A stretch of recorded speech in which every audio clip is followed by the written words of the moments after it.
mesma forma que a palavra nos mostra as promessas de Deus, ela também nos mostra nossos compromissos e o que precisamos fazer. O diabo, quando viu que Jesus tinha certeza de que ele era filho de Deus, quando ele viu que Jesus não titubeou, quando ele viu que Jesus não balançou naquela pergunta, ele lançou outra pergunta. Ele tentou Jesus de outra forma. Ele tentou dizer assim para Jesus: olha, Jesus, então já que tu conhece a palavra, já que você me respondeu desse jeito, então faz o seguinte, Jesus. Então te lança desse monte abaixo. Te lança daqui lá para baixo, Jesus. A palavra do Senhor, a palavra do teu Deus aí, que você diz que é filho dele, ela diz lá no Salmo 91 que os anjos te guardarão, que o Senhor dará ordem aos seus anjos para te guardar e para não tropeçar, para não se machucar, para nada acontecer no teu caminho. Então te lança aí, Jesus. E quantos crentes nós vemos se lançando? E quantas vidas nós vemos pegando um versículo isolado da palavra de Deus e se lançando por esse mundo, e dando cheque pré-datado, e comprando coisas que não podem, e comprando carro em 50, 60, 80 vezes, e fazendo coisas pela fé. Aí eles dizem: vamos fazer pela fé. Vamos fazer pela fé. Mas, palavra isolada, versículo isolado. Não podemos viver versículos isolados, amados. Isso aqui não é um amuleto. A palavra de Deus não é um amuleto. A palavra de Deus é o livro da nossa vida. É o livro da nossa conduta. Não adianta, mas é bem gostoso. Aquela caixinha de promessas. Eu ganhei uma, tenho uma lá em casa porque eu ganhei. E como é gostoso você abrir aquela caixinha. Só tem promessa, só tem coisa boa ali. Aí você pega lá. A palavra de Deus não é só aquilo. Tem as promessas de Deus? Sim, tem os compromissos. Você pode ler a Bíblia inteira. Aonde tem uma promessa, tem um compromisso. Tem uma obrigação que você vai ter com Deus. Não tem promessa isolada na palavra de Deus. Nós é que sacamos as promessas. Nós é que isolamos os versículos. Deus não isolou nem deles. Amém? O versículo 8 e o versículo 9. Observemos aqui que Satanás usou de toda a sua habilidade e perspicácia, pois ele levou Jesus ao local onde mostrou os reinos do mundo e também a glória de cada reino, para tentá-lo a mudar o foco de sua adoração. Satanás levou Jesus e começou a mostrar todas as coisas que tinham sido dadas a ele. Todas as coisas que Adão tinha entregue para ele. Para o domínio de Satanás. Ele levou Jesus lá e começou a mostrar: olha, Jesus, olha aquele reino que bonito. Olha, Jesus, esse outro reino aqui que bonito e poderoso, esse reino. Hoje ele nos mostra: olha essa roupa aqui que bonita. Olha esse carro que bonito. Olha esse apartamento. Olha essa casa que bonita. Olha essa viagem que bonita. Olha isso, olha aquele outro. E ele nem diz para nós deixarmos de adorar a Deus. Nesse versículo ele não disse para Jesus: deixa de adorar a Deus e se prostra para me adorar. Não. Ele disse assim para Jesus: Jesus, tudo eu te darei, se prostrado me adorares. Ele não disse: deixa de adorar a Deus e vem me adorar. Não.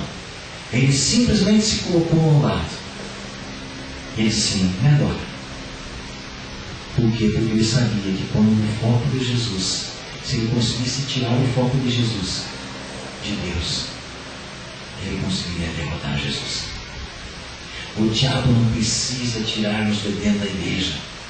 O diabo nunca vai chegar para mim e para você e dizermos que nós precisamos deixar de adorar a Deus. Ele simplesmente vai tentar nos colocar coisas que não são de Deus para nós. E ele vai querer que nós façamos a vontade dele. Pode continuar fazendo a vontade de Deus, mas faz um pouquinho a minha vontade. Faz um pouquinho do que eu quero. Mas o que ele vai fazer o que eu quero? É eu começar a fazer de fofoca, é eu começar a fazer de mentira, é eu começar a enganar, é eu começar a roubar Deus, é eu começar com essas coisas aí. O diabo só quer isso. Ele não quer que você negue Jesus, ele não quer que você diga: Jesus, eu te quero mais. Jesus, eu quero andar sozinho de agora em diante. Não, ele não quer isso. Ele simplesmente levei sorrateiramente como ele foi com Jesus, amados. Ele chegou sorrateiramente para Jesus e disse assim: Jesus, tudo isso será teu. Tudo isso será teu, se prostrar e adorares. Ele não sabia que Jesus conhecia o fim da história.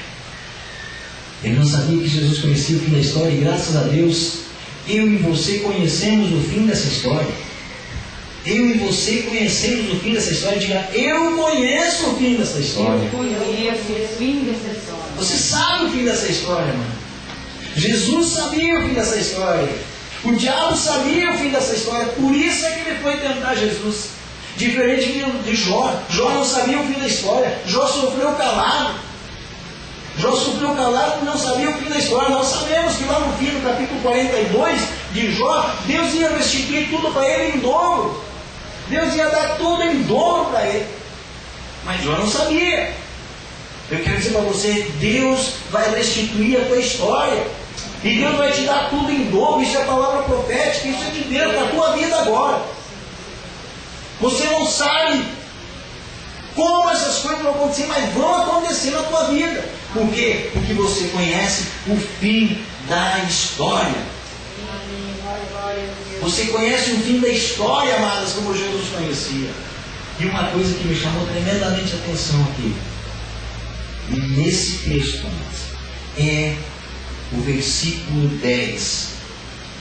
Então Jesus lhe ordenou: retira-te, Satanás, porque está escrito: ao Senhor teu Deus adorarás e só a Ele darás culto. Presta bem atenção. Ao Senhor, o que Jesus disse? Teu Deus. Diga comigo: ao Senhor, teu Deus. Com quem que Jesus estava conversando? Com quem que Jesus estava conversando? Com o diabo. Com Satanás. O que Jesus disse para Satanás? Satanás, a palavra diz que só o Senhor. Faz de conta que Satanás está aqui. Só faz de conta agora. E Jesus está conversando com ele. E Jesus olhando para ele diz assim: Satanás, a palavra de Deus diz o seguinte, Satanás: somente ao Senhor. Olha aqui, Satanás, olha esse dedo. Teu Deus, Satanás. Porque Deus é Deus até de Satanás. Tem pessoas que pensam que Satanás vai mandar no inferno. Satanás vai ser lançado no inferno. Porque ele deve para Deus. Deus é Deus até do Satanás, para julgamento, para juízo, amados. Por isso que Jesus não disse assim: olha aqui, Satanás, a palavra de Deus diz assim, ó: Satanás, ao Senhor meu Deus, porque Jesus já tinha provado para ele que ele era filho. Mas Jesus não disse: Satanás, somente ao Senhor meu Deus. Não, ele disse: Satanás, somente ao Senhor teu Deus é que se deve prestar culto e adoração. E olha o que acontece, amados, aqui. Isso aqui é batalha espiritual. Isso aqui é batalha espiritual. Olha o que acontece aqui, versículo 11. Depois que Satanás ouviu que Jesus disse para ele: olha aqui, Satanás, tu tem um Deus. Satanás, você não se governa. Satanás, você não se manda. Satanás, você tem um destino. Porque o Deus que eu sirvo, o Deus que é meu Pai, diz na palavra que Ele é Deus de todos. E todo joelho, nós cantamos hoje à noite aqui, todo joelho se dobrará. Todo joelho se dobrará. E depois o versículo diz assim, ó: com isso, depois que Satanás ouviu o que Jesus disse para ele, diz assim: o deixou o diabo, e eis que vieram anjos a servir. Olha que eu aprendo aqui, amados. Eu quando li isso aqui, quando Jesus ministrava comigo nesse texto, eu aprendi uma coisa: que nós não precisamos bater o pezinho para expulsar o demônio. Nós não precisamos fazer muita coisa, não. Nós temos aqui falar sério com ele. Nós temos que chegar para ele aqui: Satanás, tudo isso que você está querendo fazer, você vai ter que prestar conta para o Senhor, que também é teu Deus. Você vai ter que prestar conta para Ele, porque você não vai fugir de prestar conta para Deus.